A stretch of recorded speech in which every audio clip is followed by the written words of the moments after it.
액션 let's go 저 건물을 찾으러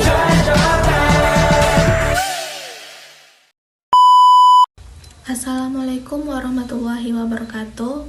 Perkenalkan, nama saya Atika Rahmi dari kelompok 13 akan menjelaskan materi dari kelompok kami yang berjudul Tahapan dan Penanggulangan Pelanggaran Disiplin. Baik, materi yang pertama yaitu tahapan memelihara disiplin. Pertama, tahapan pencegahan.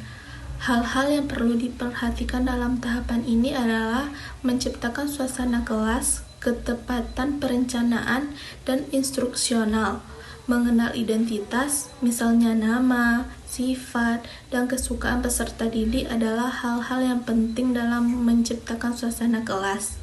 Di samping itu, pemberian catatan yang bersifat memberi dorongan pada pekerjaan peserta didik sangatlah membantu. Merencanakan pengajaran dan mengajar peserta didik dengan penuh variatif dan dengan hal-hal yang aktual melalui topik-topik yang relevan sangatlah membantu tumbuhnya belajar aktif dan percaya diri. Akhirnya, penguasaan akan disiplin akademiknya akan menambah kredibilitas guru yang diperlukan juga dalam proses pembelajarannya. Yang kedua, tahapan pemeliharaan. Pemeliharaan perilaku pada umumnya harus sejalan dengan pedoman yang telah ditetapkan, agar peserta didik tetap dapat menjalankan tugas-tugasnya. Pedoman itu harus memenuhi kepatuhan, kebermaknaan, dan kepraktisan ke arah belajar aktif. Tumbuhkan kesan positif pada pertemuan pertama ini dengan mengemukakan program atau perencanaan pembelajaran. Yang ketiga, tahapan campur tangan atau intervensi. Campur tangan atau usaha guru untuk menghentikan perilaku tidak pantas dari peserta didik diperlukan bila teknik-teknik yang diterapkan dalam fase pencegahan dan pemeliharaan tidak berhasil. Namun, dalam fase campur tangan ini, hendaknya dicari teknik yang efektif dan dilakukan secara hemat dan penuh pertimbangan.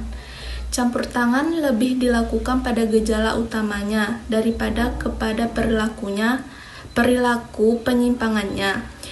Guru melakukan terapi situasi daripada peraturan disiplinnya. Guru hendaknya menggunakan pendekatan ilmu dan seni mendidik dalam fase ini. Yang terakhir, tahap pengaturan. Tujuan pengaturan perilaku adalah mengurangi kesalahan pelaksanaan pengembangan kecakapan peserta didik.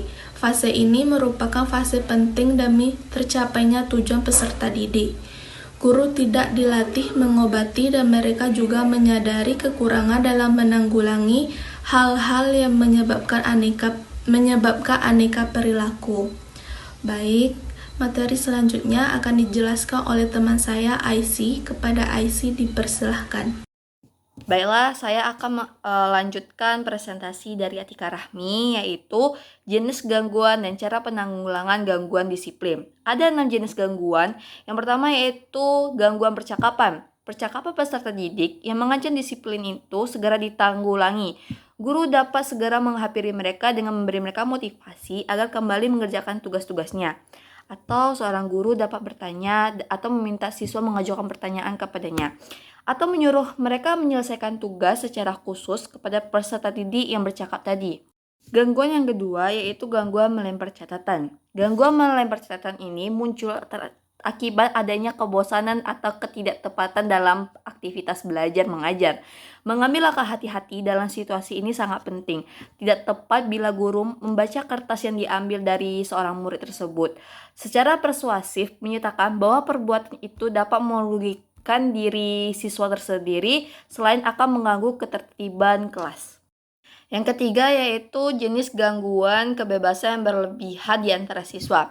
Bebas itu adalah naluri seorang manusia, tetapi kebebasan yang berlebihan perlu dicegah. Jangan sampai berkembang merusak disiplin kelas. Dialog antara guru dan seorang siswa tentang hak dan kewajiban peserta didik perlu dilaksanakan. Guru menyampaikan kepada para siswa bahwa di samping hak ada kewajiban, yaitu kewajiban untuk tidak mengganggu orang lain.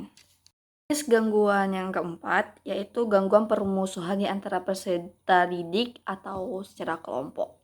Guru berbicara dengan masing-masing pihak secara individual atau kelompok, berusaha mencari penyebab permusuhan ini dan mencoba mengadakan perubahan-perubahan baru. Guru menyampaikan bahwa permusuhan itu adalah perbuatan yang tidak baik. Permusuhan itu akan mengakibatkan hilangnya teman bergaul. Jenis gangguan yang kelima yaitu gangguan menyontek. Menyontek itu terjadi akibat ketidaksiapan peserta didik dalam belajar atau materi yang melebihi batas. Guru memberikan motivasi dan kesempatan yang bijak dan tugas yang sesuai dengan kemampuan peserta didik. Yang keenam, yang terakhir yaitu jenis gangguan pengaduan. Disiplin kelas kadang-kadang terganggu oleh adanya pengaduan dari peserta didik. Guru harus dapat membedakan yang mana laporan atau pengaduan tentang sesuatu. Namun guru perlu konsisten dan bijaksana. Di samping itu juga upaya yang dilakukan guru untuk menangani siswa yang kurang disiplin dengan mematuhi tata tertib yang ada di sekolah.